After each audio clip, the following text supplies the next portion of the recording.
এটা আমাদের একটাই দাবি, আমরা টেকসই বেড়িবাঁধ চাই, এমন বেড়িবাঁধ চাই যাতে আমরা কি আগামী 50 বছর 100 বছর পর্যন্ত কি বেড়িবাঁধ না থাকায় কুতুবদিয়ায় জলোচ্ছ্বাসে 10,000 মানুষ মরেছিল 1991 সালে।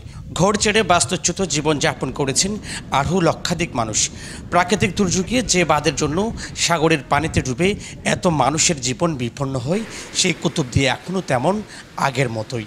বেড়িবাঁধ ছাড়া লোকালয় এখনও সাগরের সাথে মিশে একাকার।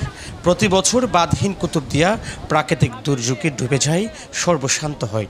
34 বছর ধরে সাগরের সাথে যুদ্ধ করা দ্বীপবাসী খুবই ক্লান্ত। প্রতিদিন স্থায়ী বাঁধের দাবিতে এখানে আন্দোলন হয়। একটি বাঁধের জন্য দৃষ্টি আকর্ষণ করা হয় গানে গানে।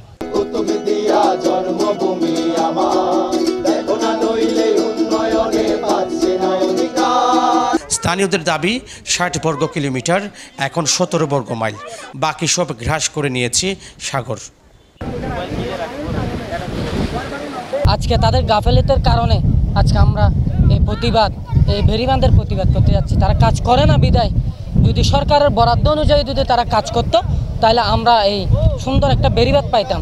সরকারে কিন্তু ঠিকই বেড়িবাঁধের জন্য বরাদ্দ করে, সরকারের বেড়িবাঁধের বরাদ্দ করলেও তারা সেই টাকাগুলো এখানে বেড়িবাঁধের জন্য প্রয়োগ করে না। এই প্রতি বছর এভাবে কমতে দ্বীপের মানুষ যাদের টাকা আছে তারা বাইরে চলে দিয়েছে, যাদের টাকা নেই তাদেরকে এখানে কি মরতে হচ্ছে। তো এখানে তো ভাই সবার তো টাকা নেই, আমার তো মনে করেন আমারও টাকা নেই, আমাদের মতন অনেক ফ্যামিলি আছে এখানে কি নেই, টাকা পয়সা নেই, তারা তো এখানে ভোগান্তিতে ভুগতেছে।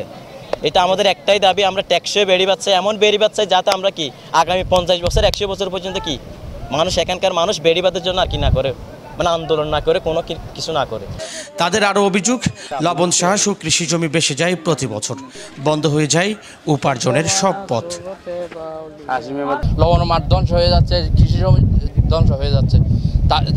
এদের জন্য আমরা সাগরের জোয়ারের পানি ঢোকার জন্য আমরা অর্থনৈতিকভাবে বেশি দুর্বল হয়ে যাচ্ছি। আমাদের পূর্ণাঙ্গ একটা দাবি হলো আমরা স্থায়ী একটা বেড়িবাঁধ। যেহেতু আমাদের কুতুবদিয়ার মনে হয় 3 ভাগের এই 2 ভাগ মনে হয় চলে গেছে, এরকম অবস্থা। দেখেন এখন বর্ষা শুরু হওয়ার আগে থেকে পানি ঢুকতেছে মানুষের ধানের জমিন।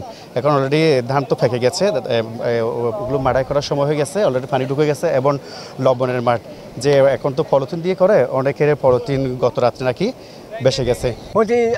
মানুষজন যাইবই, গর্বা যাইবই, কুয়াশা মরে যাইবই, এটারই। দ্বীপবাসীর অভিযোগ, বিগত সরকারের সময়ে বেড়িবাঁধ সংস্কারের নামে শুধু লুটপাট হয়েছে। তাই বর্তমান সরকারের কাছে টেকসই বেড়িবাঁধ নির্মাণের দাবি জানিয়েছেন তারা।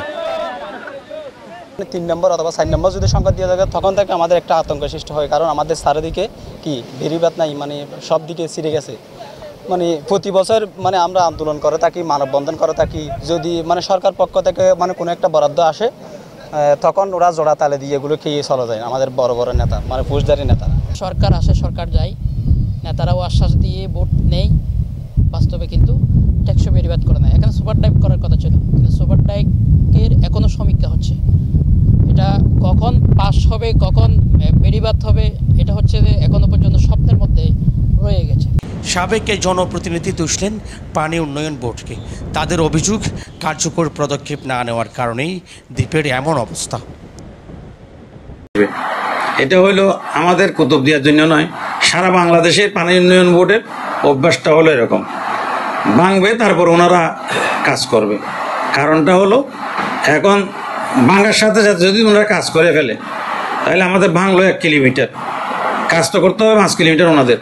ওই ভাঙা দিয়ে পানি ঢোকার পরে যখন এটা 5 কিলোমিটারে পরিণত হবে তখন ওনারা কাজ শুরু করবে, যাতে ভাঙাটা বড় হয়, তাইলে ওনাদের পকেটে একটু বেশি টাকা আসে।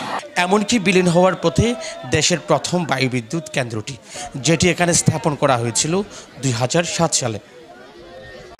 সাগর বেষ্টিত এই দ্বীপের 2 লাখ মানুষও যেন এখন সরকারের বড় বোঝা। প্রতি বর্ষা মৌসুমে কোনোরকম জোড়াতালে দিয়ে চলছে এই বেড়িবাঁধ, যেন কুতুবদিয়া এক গরিবের সংসার। কুতুবদিয়ার আলী আকবর ডিল থেকে তারেক হায়দার, প্রবাল নিউজ, কক্সবাজার।